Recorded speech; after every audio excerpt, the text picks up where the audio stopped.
Today's programme begins in my home country, London to be precise, at Westminster Abbey. Where are buried England's great? Well, not everyone quite made it into the Abbey, so they were buried in St Margaret's Chapel nearby. That's where David is now to begin our programme on the winged bulls of Assyria.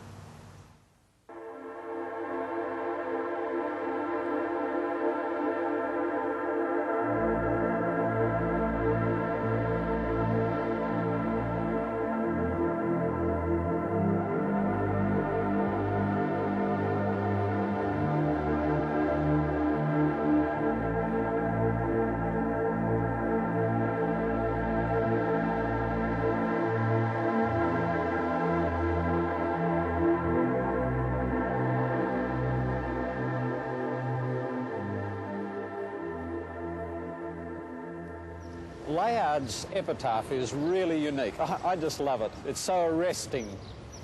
I pray you, remember Henry Austin Layard, the discoverer of Nineveh. Well, he did discover Nineveh, but actually that's not what his ambition in life was. You see, his father was a member of Parliament and a very prominent member of the gentry here in England. And that was really Layard's ambition, to make his way in life in Parliament, in politics. And he did very well. Ultimately, he did become well, in fact, if fate had treated him kinder, he would have become the Prime Minister of England. I think he was too honest to be a successful politician, but he did become one of the ministers of government here, Under Secretary for Foreign Affairs.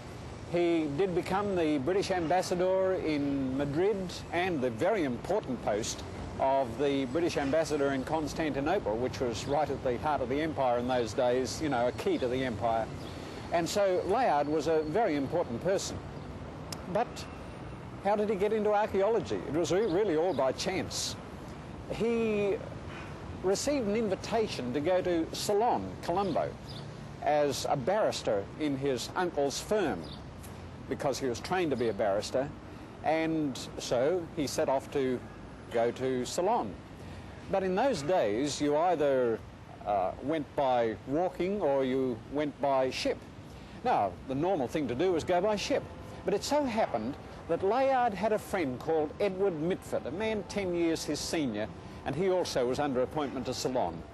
And so they decided to travel together. Now, the only problem was Mitford was a very bad sailor. He just got seasick at the slightest provocation. And so he just couldn't face the journey by sea. There was no alternative. I mean, in those days, there was no British Airways or Qantas, and so the only alternative was to go by land. Well, they set out, and they travelled overland, first of all, by riverboat, ferry steamer, and stagecoach. But by the time they reached Yugoslavia, Dalmatia as it was then called, the public transport system petered out. It sometimes does that, you know. And so from then on, they had to go by horseback. Now, Layard had never ridden a horse in his life, but when you've got 13,000 kilometres to go, you pretty soon learn. And so they started out by horseback. Actually, these two men were not compatible. They were different natures, they had different interests, but so they had a few problems. But anyway, they reached Constantinople, and that's where Layard became very, very sick. And he went along to a doctor there who leeched him. Do you know what leeching means? He marked out an area on his stomach to put leeches on to suck the bad blood out.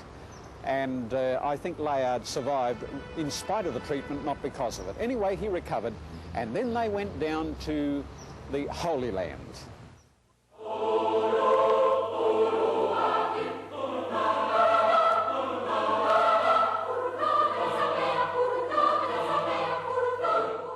At last, the two intrepid travellers reached Jerusalem, and this must have been a very satisfying experience for Layard. Not that he was a particularly pious young man, but he was very knowledgeable in Bible history, and so he was very delighted to come here. But this did not satisfy him. He wanted to go on to Petra. Now, in those days, Petra was a very dangerous place. John Burckhardt, the Swiss explorer, had only just discovered it in the year 1812, and even when I went there for the first time, I had to hire an armed guard to look after us while we were in Petra. So in those days it was dangerous, and Mitford would have nothing to do with it. And so Layard had to go down there by himself, leave Mitford in Jerusalem. Well, he nearly did lose his life. He certainly lost some of his property. But he visited Petra, got back here, and in the meantime, Mitford had taken off, couldn't wait. And so Layard had to follow him to Damascus. When he got there, Mitford had already left, and so he followed him on to Aleppo, and there he caught up with him. And the two travelled on until they reached Mosul on the Tigris River.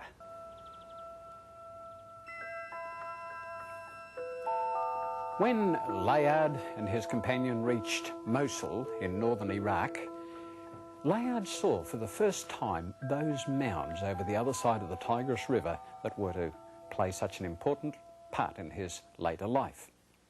He couldn't help speculating. What are they? What is buried underneath there? He also met Texier. Remember Texier? He was the man who first noticed the Hittite capital. And they had a lot of talk together, you know, about the mounds, these tells that have buried cities underneath. They even went over to the tell and scratched around on the surface, picked up some pieces of pottery and other things. But of course Layard had to go on his way, so he and his companion got on a raft and floated down the river Tigris. Quite an adventure in those days, because there was always the stray Arab who would take a pot shot at them with a rifle. Fortunately, they weren't very good marksmen. At night times they had to camp on the side of the river, on the bank of the river, had to light fires around them to keep the lions away. There were lions there in those days. And as they floated down, Layard noticed another mound. It was the old city of Nimrud, and there was an old ziggurat there. And again, Layard's mouth watered to know what's underneath those mounds. He was later to find out. They got down to Baghdad, and there they spent the next 3 months learning the Persian language, because the next leg of their tour would take them through Persia. When they were ready, and Layard was brilliant at languages, he soon picked that up, and away they went. They got to Hamadan, and that's where the parting of the ways came. Layard wanted to take the southern route, but that, of course, was the dangerous route. His companion preferred the safety of the northern route. They couldn't agree, so they parted company. I don't know whether Layard's companion ever reached Ceylon or not. I do know that Layard didn't. He travelled south and got involved with the Bakhtiari tribe in their revolt against the Persian government, and he was there for 2 years. But he was on the losing side. Eventually the Bakhtiari capitulated, and Layard had to hot-footed back to Baghdad. Well, while he was there, the British government asked him to take some papers to Constantinople. It was rather an interesting diplomatic situation, and the superpowers were struggling for the supremacy. Layard agreed, and so he took these papers back to Constantinople. On the way, he passed through Mosul. And once again, he looked longingly at those mounds, and he met there the French consul, Paul-Émile Botta. Now remember, Layard could speak French very fluently. They got on very well, and they talked about these mounds. Anyway, Layard went on to Constantinople, and there he was introduced to the British ambassador, Sir Stratford Canning. And Canning took a liking to the young man, offered him a job on the embassy staff, and Layard stayed there for 2 years. It was while he was there that he received a letter from Botta, who'd started excavating at Khorsabad. And in this letter he said, "Come, let us have some archaeological fun at Khorsabad." Oh, Layard would like to have joined him, but he was not able to leave his job. But he did work on the ambassador and said, "Look, the French are stealing a march on us here. We should be getting some of these things out of the ground." And at last Canning said, all right, I'll give you some money, but be careful. We don't want any diplomatic incidents, you understand? So away Layard went to Mosul. He didn't announce that he was going to do any digging. That would arouse suspicion. What he did was purchase some shovels and some picks and some rifles and announce that he was going to go pig hunting. Well, any Arab could appreciate that idea, and away he went down there to Nimrud.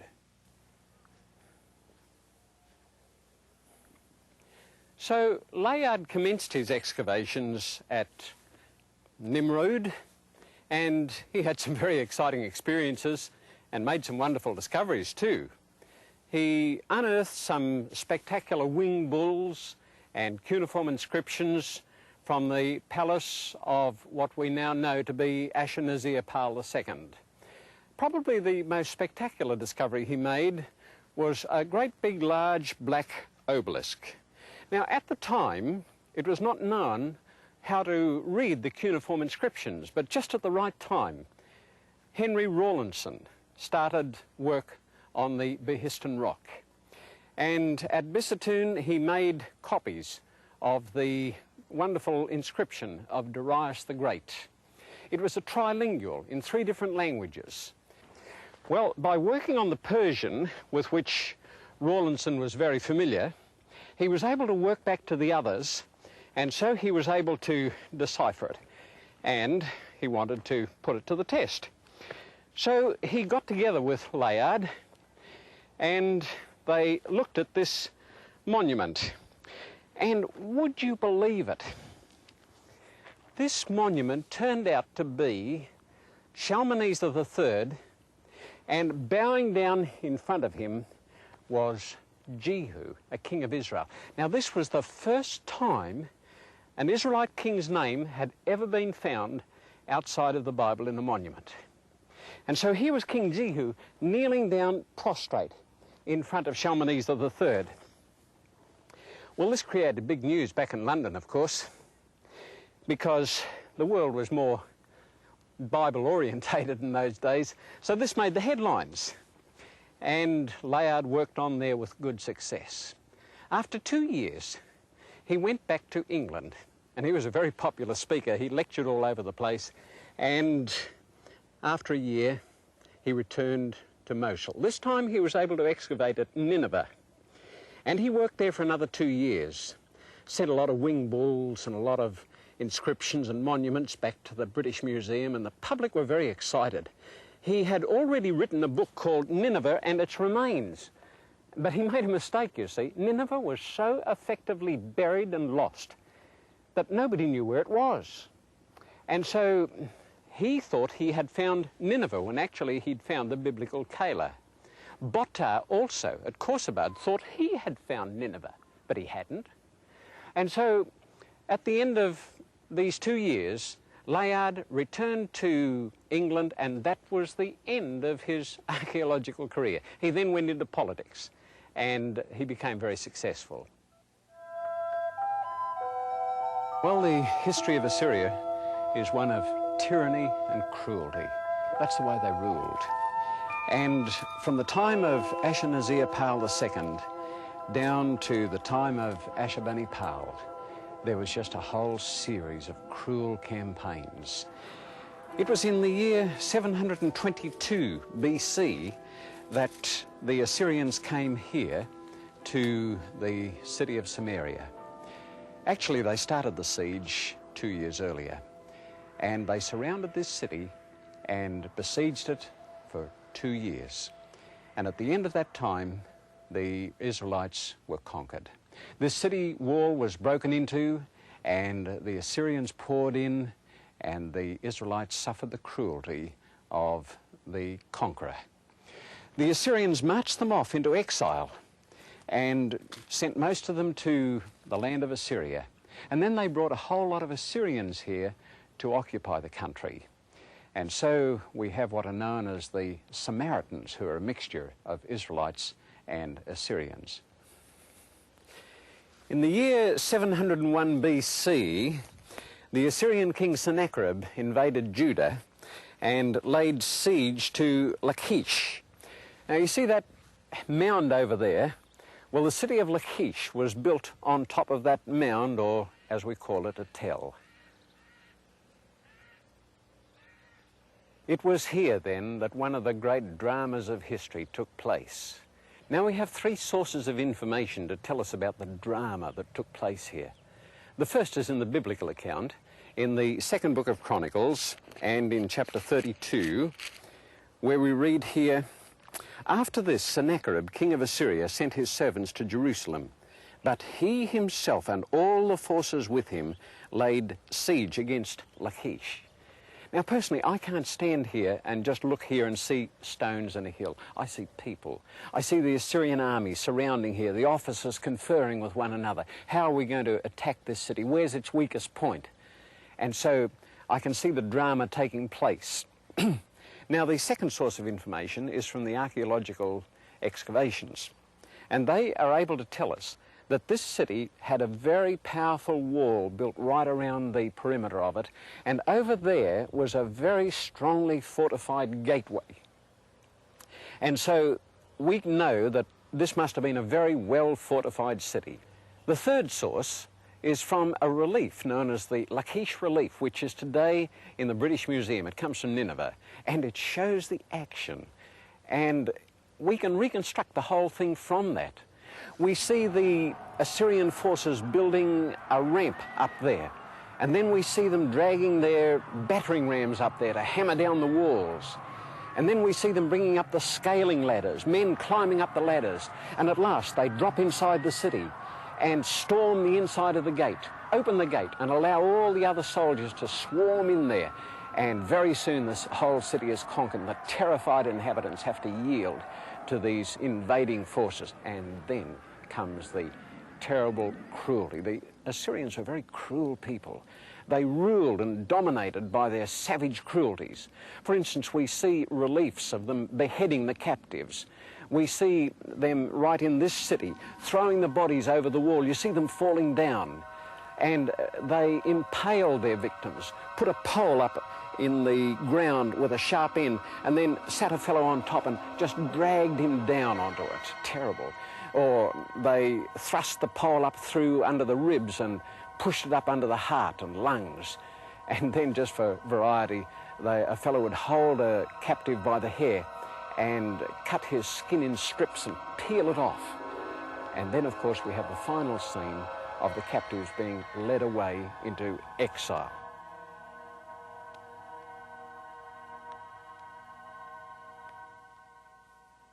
Up there in Jerusalem, King Hezekiah heard of the siege of Lachish.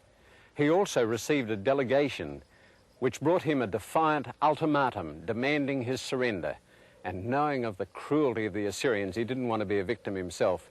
And so he said, yes, yes, I'll surrender. I'll read it to you from the second book of Kings, chapter 18 and in verse 13, where it says, in the 14th year of King Hezekiah, Sennacherib, king of Assyria, came up against all the fortified cities of Judah and took them. Then Hezekiah, king of Judah, sent to the king of Assyria at Lachish, saying, I have done wrong. Turn away from me. Whatever you impose on me, I will pay. And the king of Assyria assessed Hezekiah, king of Judah, 300 talents of silver and 30 talents of gold. At that time Hezekiah stripped the gold from the doors of the temple of the Lord and from the pillars which Hezekiah, king of Judah, had overlaid, and gave it to the king of Assyria. Well, here is the biblical record. Now, a very interesting confirmation of this comes from Assyria itself. I have in my hand here an exact replica of the cuneiform record that Sennacherib left of his invasion of Judah and his siege of Jerusalem. The scribe who wrote this was a real master. The cuneiform writing is so clear and it's beautifully done. And just so that everyone would know about this, Sennacherib had 3 copies made. One is in the Hebrew Museum, one is in the British Museum, and one is in the Chicago Museum. Now, this record that Sennacherib left wonderfully confirms the biblical record. Let me read a translation of it to you. Part of it, anyway. It says, as to Hezekiah the Jew, he did not submit to my yoke. I laid siege to 46 of his strong cities. Now, that, of course, would include Lachish, and conquered them. Himself I made a prisoner in Jerusalem, his royal residence, like a bird in a cage. Now, that's significant. He doesn't claim that he conquered Jerusalem. He simply says he shut up Hezekiah like a bird in a cage, admitting, in other words, that his siege did not result in the conquest of the city.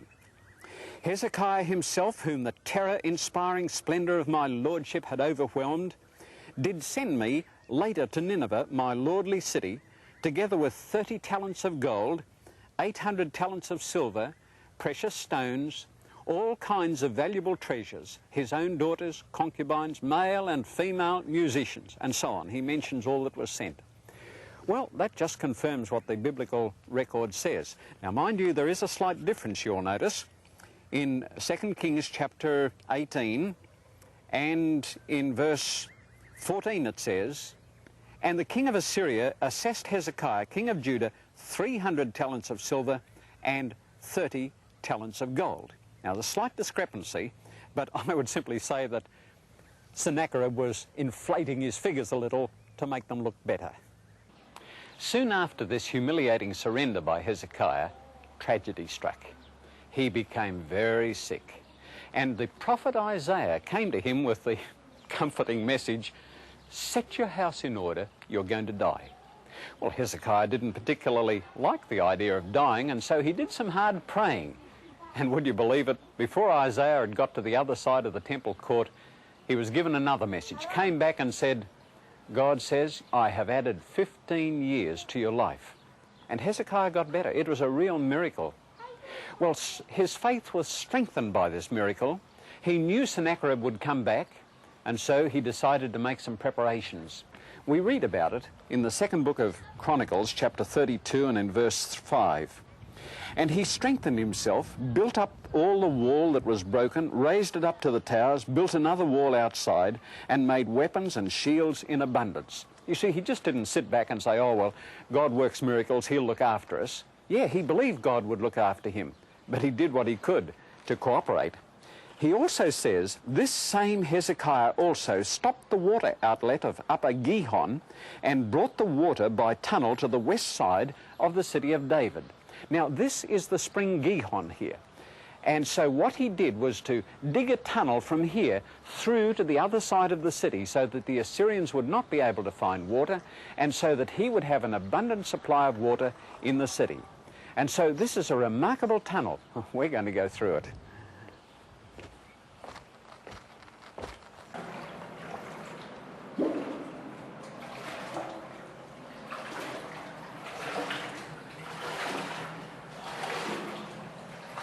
So far, we have been coming through the tunnel that has been made by the Jebusites.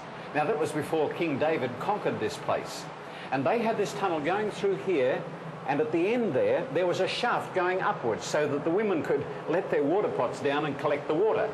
But from here on is Hezekiah's tunnel, and this goes for 500 metres through the solid rock.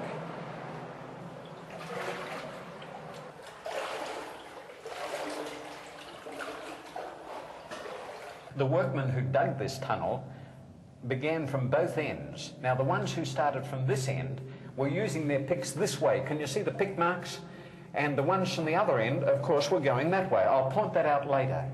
But here are the ones where the workmen were working along this way, you see?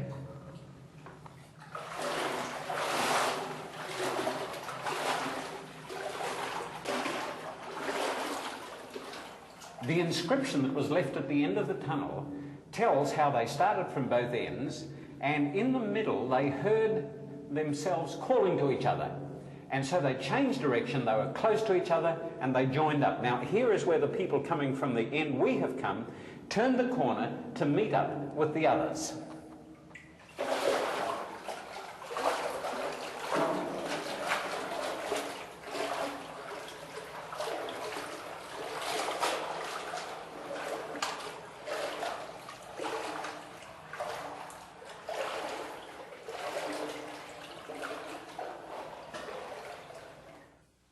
Now, this is where the workmen were coming from the other end, and they reached this point. They went a little further.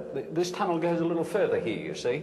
And it was then that they heard the hammering in that direction, and that's when they changed direction and went over there and joined up with the workmen from the first end we came from.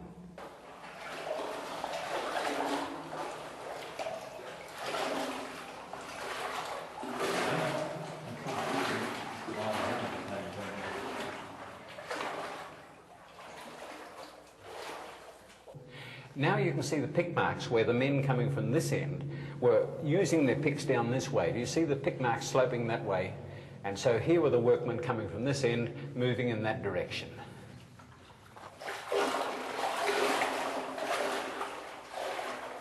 Now we are near the exit of this tunnel at the Pool of Siloam. And just here, there was an inscription in the ancient Hebrew writing. Well, nobody knew it was here until some boys were playing in the tunnel, and they noticed the inscription and reported it.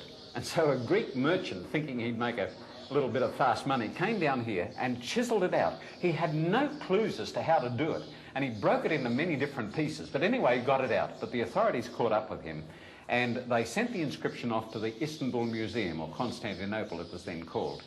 I'd like to read you a translation of this inscription. This was the manner of the piercing through.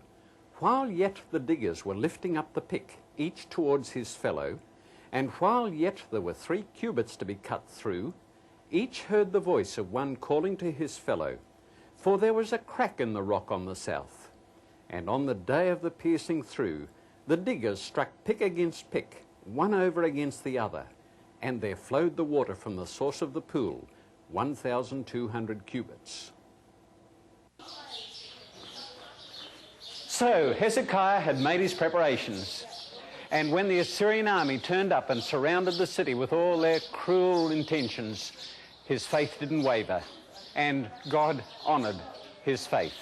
It says here in 2 Kings chapter 19 and verse 35, it came to pass on a certain night that the angel of the Lord went out and killed in the camp of the Assyrians 185,000.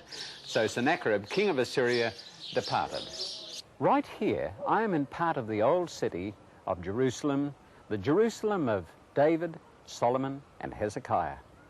And in fact, you can see behind me some gaping holes which could very easily be the tombs of David and Solomon. Well, what remains of them. Actually, there's been some quarrying going on here, and so a lot of the stone has been taken away. But here, in this old city of David, Solomon, and Hezekiah, the prophets of Israel lived, and subsequent to Hezekiah's time, they began to predict the downfall and doom of Assyria and Nineveh. Were you aware that there are 2 entire books in the Bible devoted to Nineveh? Well, just in case you don't, I'll tell you what they were. There was the book, for instance, of Nahum. It starts off this way. The burden against Nineveh, the book of the vision of Nahum. You see, this whole book is about Nineveh. And it says in verse 14, the Lord has given a command concerning you. Your name shall be perpetuated no longer. I will dig your grave, for you are vile. So this verse said that God was going to bury Nineveh. And that's exactly what happened. In the year 612, Nebuchadnezzar's father, Nabopolassar, cooperating with Cyaxares, the king of the Medes, made a frontal attack on Nineveh and conquered it. They put it to the flames and destroyed it. Now, usually when a city in ancient times was destroyed, they simply built on top of it. Not Nineveh. It was never rebuilt. Do you know that 200 years later, nobody knew where Nineveh was? And when Layard started looking for it, and he started digging up Calah or Nimrud, he thought he'd found Nineveh. That's how completely Nineveh was lost. And so, exactly as the prophecy said, Nineveh was destroyed and buried. Now there's another very significant prophecy, and this one is in the book of Zephaniah. In chapter 2 and in verse 13 it says, God will stretch out his hand against the north, destroy Assyria and make Nineveh a desolation, and the herds or flocks shall lie down in her midst. Now concerning Babylon, it was to be said that no shepherd would make their sheep lie down in the ruins of Babylon. But here it specifically said Nineveh's ruins would be a place where the shepherds would lead their sheep. You know, when I first went to Nineveh, I thought to myself, now, I would like to be able to find a flock of sheep there, you know, relative to this prophecy. I needn't have worried. Do you know, all over the mounds of Nineveh, shepherds lead their sheep. You can see them today. Lots of flocks of sheep and their shepherds, just exactly as the biblical prophet said. Now, the message I get from these fulfilled prophecies is this, that if these particular prophecies are so specifically and accurately fulfilled, we can trust the rest of the biblical prophecies too. In fact, Zephaniah has a message for us today. He draws a lesson from this very experience of Nineveh. Want me to read it to you? Listen, it says here in chapter 2, or verse 14 of chapter 1 first, "The great day of the Lord is near. It is near and hastens quickly. Just as surely as Nineveh met its doom, so, Zephaniah said, this whole world is one day going to meet its doom." And what is his message for us? "Seek the Lord, all you meek of the earth who have upheld his justice. Seek righteousness, seek humility. It may be that you will be hidden in the day of the Lord's anger." It's a good, peaceful feeling to know that no matter what the future holds, God will take care of it for us if we let him. Now, what do you know about Babylon, the Golden City?